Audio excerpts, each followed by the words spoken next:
Sebelum kita lanjut, jangan lupa like, comment, subscribe, dan nyalakan notifikasinya agar tidak ketinggalan info terbaru lainnya. Semoga bermanfaat.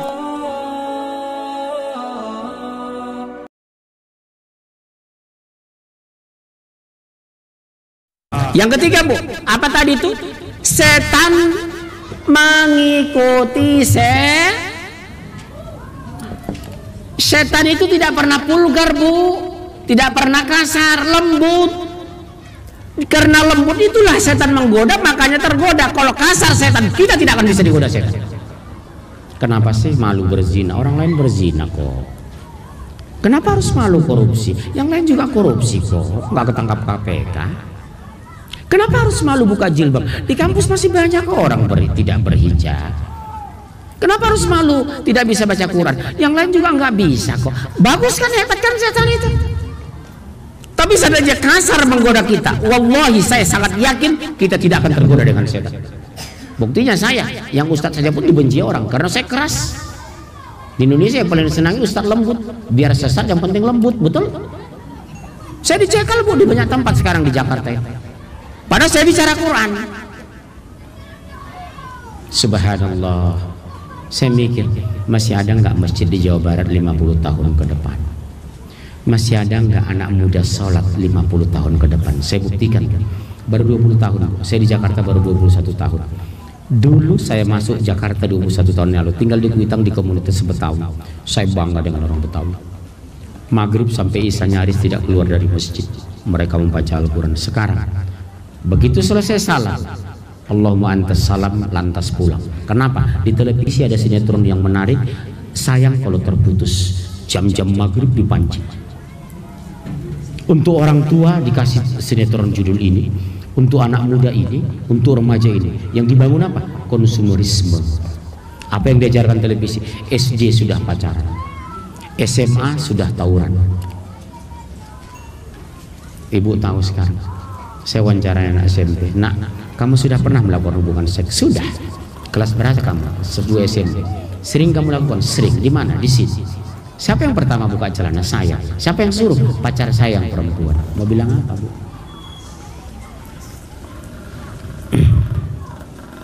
Mau bilang apa? Dihancurkan lewat 3 pendekatan. Pertama pornografi, kedua narkoba, ketiga pemurtad. Hancur. Saya bilang, kalau antum melakukan hubungan seks selama-lamanya, kalau tidak murtad masih masuk surga. Kalau antum kena narkoba meninggal masih ada peluang surga. Tapi kalau murtad, neraka jahanam khalidina fiha abada.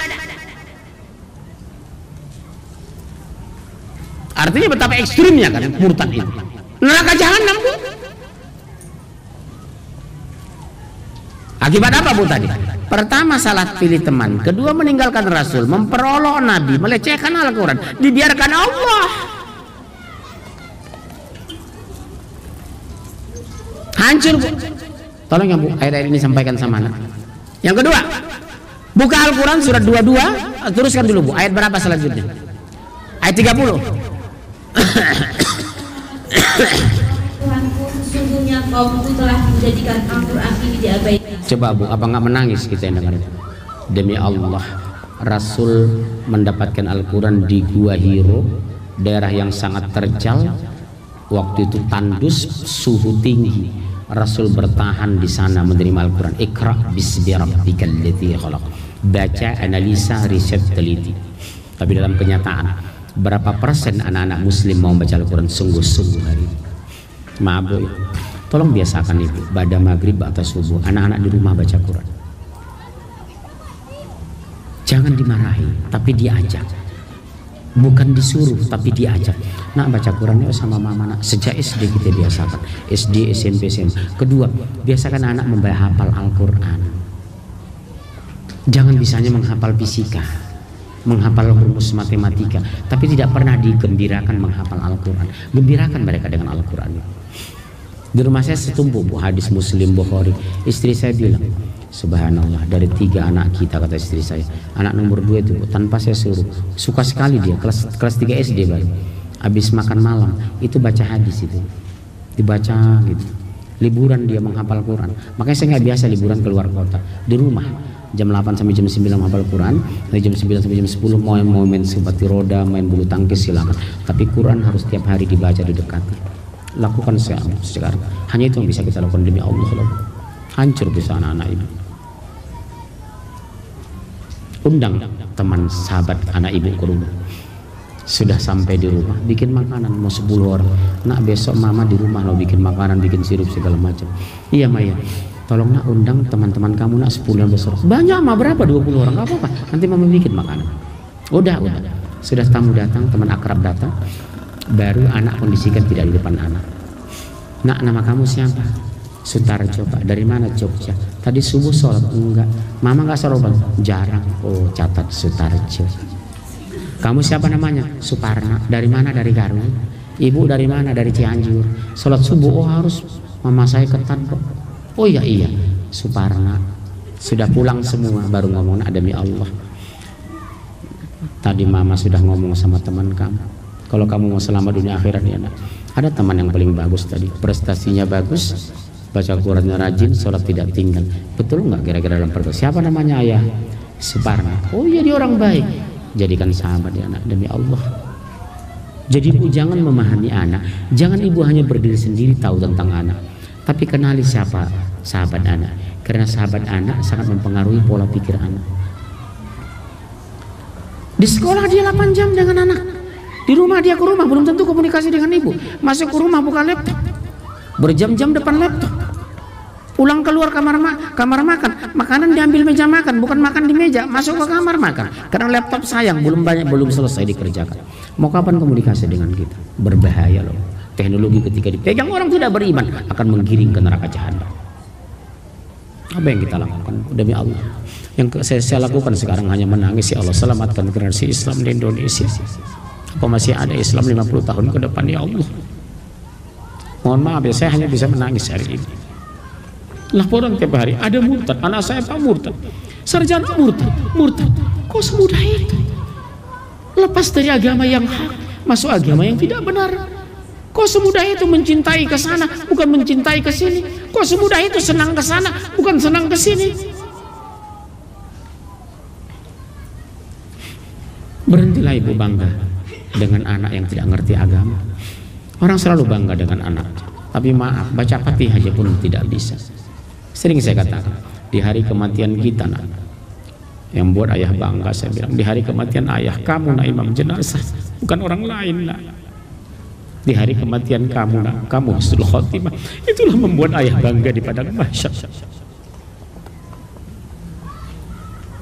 Ayah tidak bangga kamu S2 dari Jerman, S3 dari Prancis. Sepanjang kamu tidak mengenal Allah, tidak ada nilai kamu di padang mahsyar. Nol kamu nak, neraka kamu nak.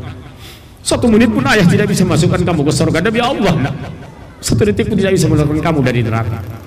Yang membuat kamu masuk surga kalau Allah ridho sama kamu. Lakukan ya bunda, nanti malam panggil anak-anak kita. Mengerikan bos kan. Yang geng-geng motor itu bukan orang kafir, orang muslim.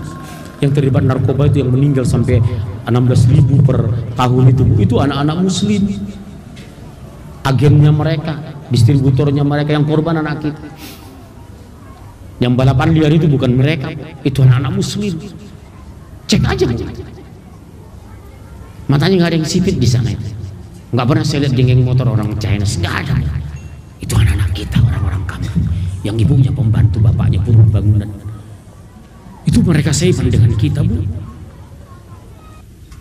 Sampai Rasulullah curhat sama Allah. Sampai Rasulullah curhat sama Allah. Dulu saja Rasulullah sudah curhat sama Allah. Ya Allah, umatku mengabaikan Al-Quran. Betul kan? Ulangi Bu ayat 30. Ulangi ayat 30 kan?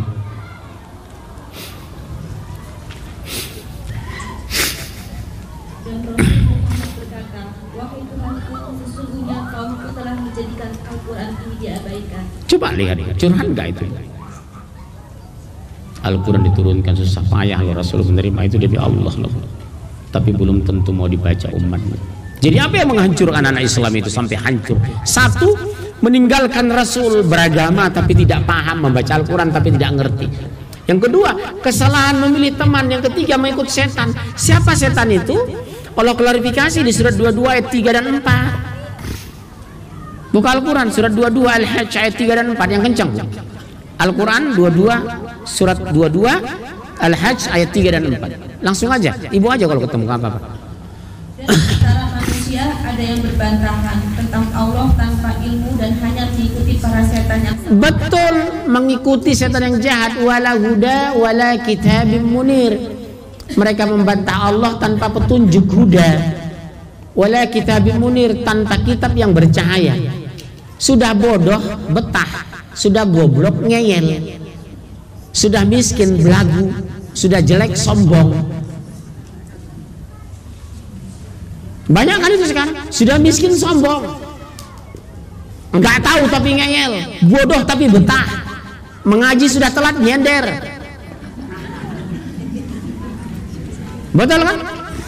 Yang kedua, Bu, buka Al-Quran surat 2 204. Apa yang menghancurkan anak-anak muslim, menghancurkan umat Islam? Ini terjadi di Indonesia. Surat 2 204. Langsung. Tentang setan telah menetapkan bahwa siapa yang berkawan dengan dia, maka dia akan menyesatkannya. Iya, Bu, coba lihat itu lanjutan 22 tadi itu. Ayat 4 kan? Tentang setan pasti menyesatkan kita karena dia tidak mau sendirian di neraka. Iblis tidak mau kesepian di neraka, maunya rame-rame sama dia, karena dia sudah dijamin masuk neraka. Yang bodoh umat Islam mengaku beriman ikut iblis. Apa dosa terbesar ibu diantaranya? Suka ngerumpi. Rajin mengaji tapi masih suka ngerumpi. Padahal dosa besar loh. Menjelein suami, menjelein mertua karena warisan belum dibagi, menjelein tetangga karena pot rumah pernah pecah, menjelein ipar karena sering minta uang sama suami, menjelein teman pengajian karena ngambil kue 2, macam-macam. Betul, luar biasa loh. Makanya kata Rasulullah ada 3 penyebab dosa wanita itu masuk neraka. 1, dengan mulut dia bergunjing. Yang kedua, dengan kemaluan dia berzina.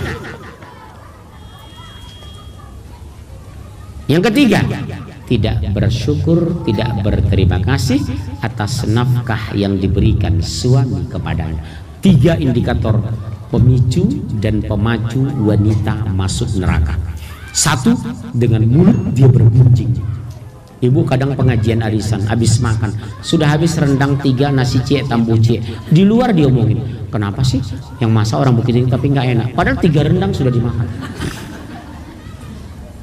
Ini bukan kata saya, Bu, kata Rasul. Ibu nggak bisa menolak ini. Tidak semua, betul ya, Bu? Ini pemacu wanita. Oleh sebab itu, sahabatku, bunda yang terhormat, yang beriman, marilah kita hindari 3 pemacu ini. Yang kedua apa? Dengan kemaluan dia berzina. Yang ketiga, tidak berterima kasih atas nafkah yang diberikan suami kepadanya. Syukurilah, meskipun pendapatan suami baru 30 juta sebulan, syukuri aja. Sebab uang itu bukan jumlahnya tapi berkahnya. Biar besar, yang penting berkah, daripada sedikit tidak berkah. Betul? Sudah tukang ojek nipu, sudah buruh ngambil bangunan, untungnya nggak seberapa, dosanya kemana-mana, diumpan sama anak dan istri. Contoh, maaf ya Bu, oknum ya, bukan. Kalau saya naik ojek takut taksi nanti macet, berapa duit ke rumah? 20, 15 ya, udah Pak, tarik. Sampai rumah kasih uang 20.000, kan 15 tadi sepakat. Begitu terima uang 20.000, ini contoh saja dan pernah saya alami, sering saya alami. Maaf nggak ada uang kecil? Namanya saya orang Batak. Ibu tahu Batak kan, banyak taktik. Mas buka aja dompetnya, saya lihat dulu. Saya lihat ada kembalian 5.000. Mas, saya bilang, seandainya jujur tadi, uang 5.000 tidak akan saya terima ini. Tapi karena nggak jujur, ini saya ambil karena hak saya. Habis kan? Betul, saya tidak kaya dengan 5.000, tapi dia ditentukan dengan 5.000, makan di warteg sudah cukup. Tapi maaf, karena ketidakjujurannya saya tidak ikhlas dengan 5.000. Saya minta lagi. Ada uang? Di taksi juga sering begitu. Mami Pak, nggak ada uang kecil.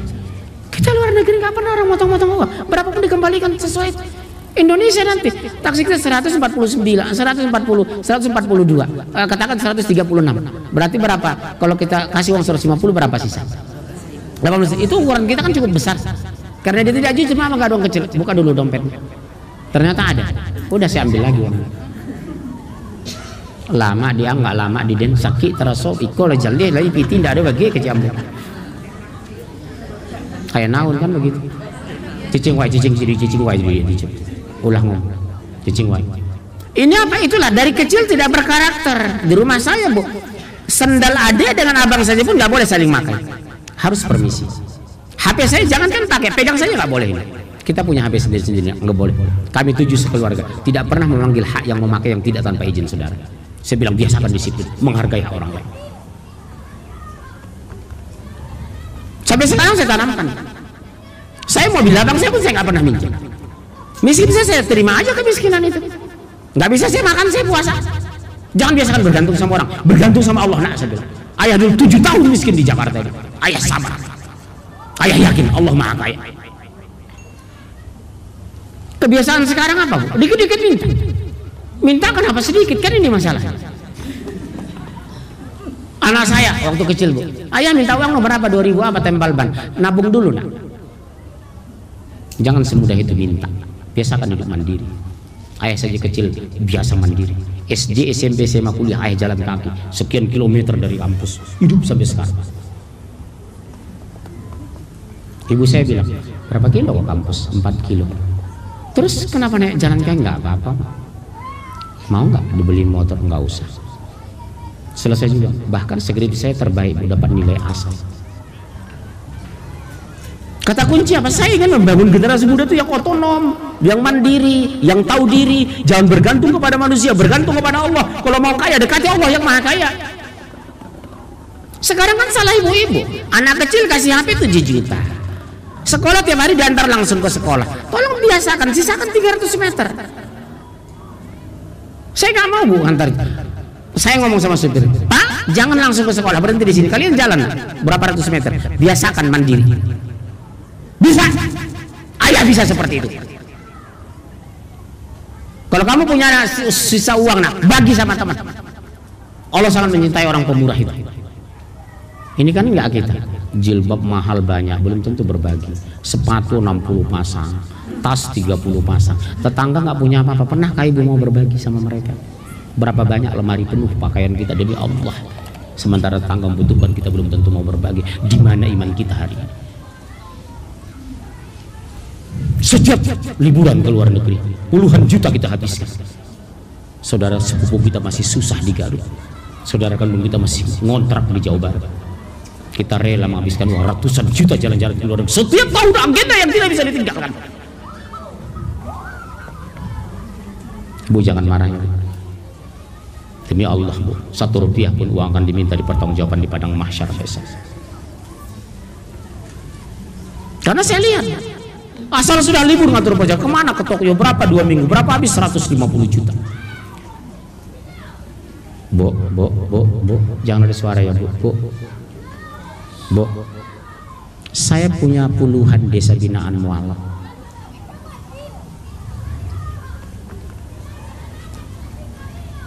Berapa kali saya umumkan di sini? Sampai hari ini saya belum ada seterima pun satu mau mengirim rekening dari sini rutin. Demi Allah. Saya jujur aja. Yang bantu saya bu tahu. Yang gajinya di bawah 6 juta. Saya sampai terharu ngisi 500. Pak Munjir saya nggak punya uang banyak, 500 sebulan. Oke. Pak Munjir saya 300.000, 300. Tertutupilah 30 desa-desa binaan mualaf saya bu di Indonesia. Dari sini satu pun tidak ada sampai hari ini bu. Jangan ibu tersinggung. Saya sering kok cerita di sini kan. Sejak 2 tahun lalu kan saya cerita. Saya ingin minta ketulusan ibu, mau nggak ibu? Ibu megang saya 1 juta bu sebulan, udah yang penting rutinitas. Oh saya 300. Sebenarnya kita keroyok ini tertutupi kok itu sampai 60 desa. Makanya saya berangkat pagi pulang malam mencari uang sebanyak. Kenapa? Harus saya coverin uang ini. Di Gunung Sinabung itu 6 desaan, desa binaan saya.